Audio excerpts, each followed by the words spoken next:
Hey there, Becca here from Inside the Square, and in this video, I'm going to teach you how you can add an excerpt to a chapter title in the course overview page of your Squarespace website. I wish this was a feature that was built into Squarespace, but unfortunately, it's not. Luckily, I've discovered just a little snippet of custom CSS can make this magic possible.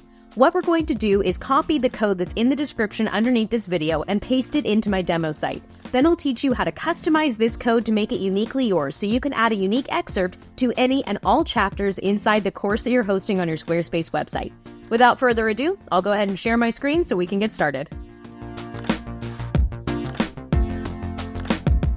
Here we are inside Squarespace, taking a look at the course page that lists all of the lessons inside the course. I'm going to hop into edit mode really quickly to show you when you select edit layout under the design option, I've chosen, there we go, the grid layout for this course outline page. If you're using the list layout, you're still watching the right video. At the end of this tutorial, I'll show you exactly what part of this code you'll want to change so it's updated for the list version and not the grid version. But we'll go ahead and start this tutorial with the grid layout. Let's customize this with code. I'll select save and exit, and we're going to navigate to our custom CSS panel to add some code. To get there, you need to select Pages on the left-hand side of your screen, and then choose Website Tools, and then Custom CSS. Now, all the codes I'm about to share are listed underneath the video. I'm going to scroll up on my page here so we can see the chapters, and let's go ahead and get started. The first thing I like to do on this page is to remove the timestamps. I don't always have videos for my specific lessons. Sometimes I have more than one, so I immediately remove the timestamps from both the lessons and the chapters. Totally optional, but that's the first thing I like to do with this code. As soon as I paste this, you'll notice them go away. Awesome.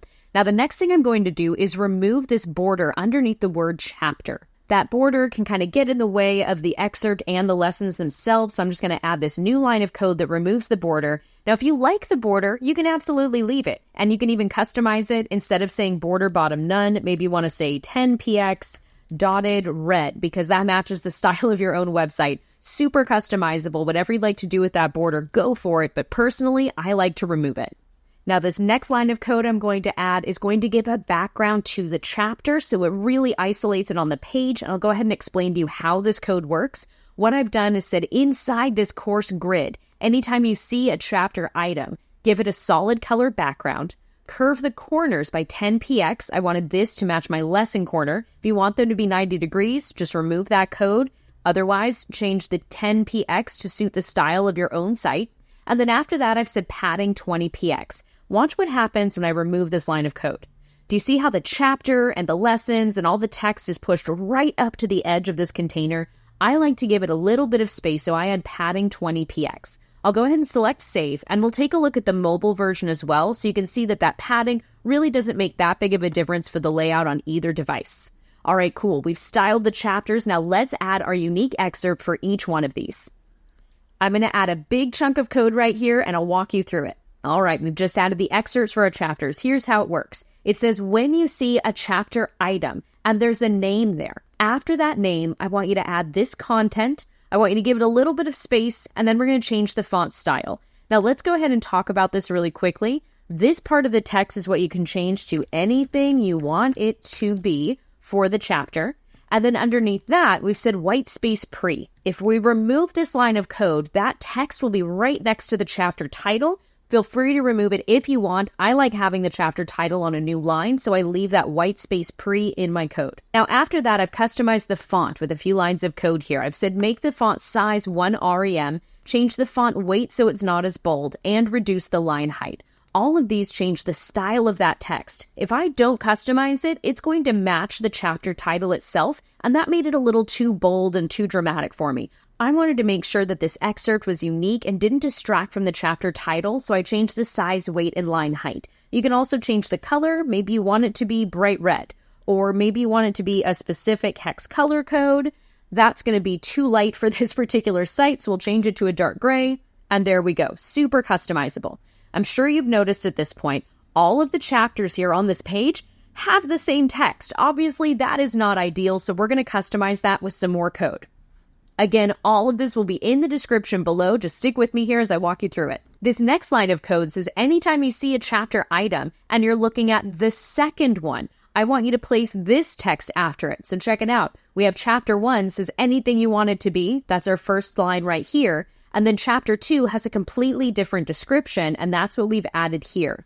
Now let's say we've got a unique one for chapter 3 as well. I'm going to copy this whole code right here, paste it in a new line, and we're going to make this the third chapter description by changing this value right here to a 3.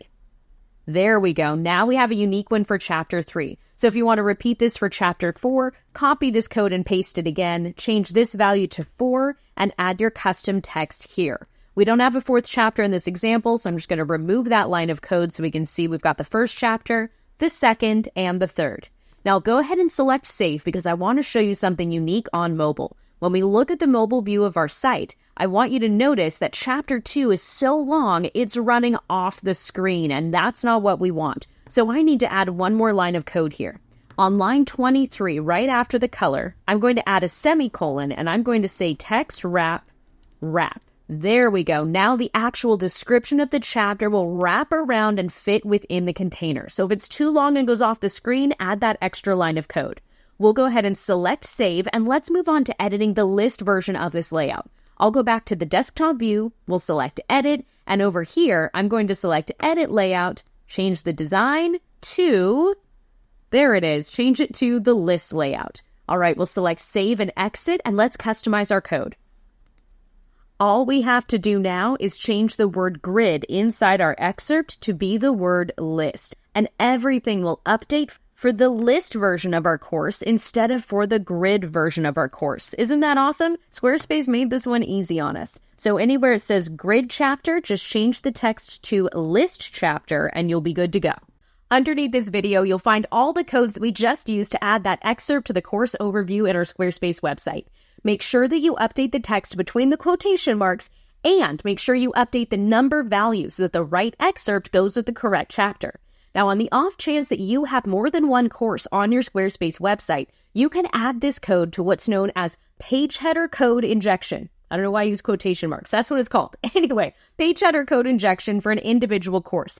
Click on the gear icon and add your custom CSS here between these style brackets. You can have more than one type of code in your page header, so we have to tell the computer this is a style code by labeling it style. If you enjoyed this tutorial, give it a like and let me know in the comments, and definitely check out the other content listed in the description below because I've got a lot more to teach you about all the cool things that Squarespace can do. Thank you so much for watching, and most importantly, have fun with your Squarespace website. Bye for now. Find everything you need to make Squarespace uniquely yours at insidethesquare.co. That's insidethesquare.co.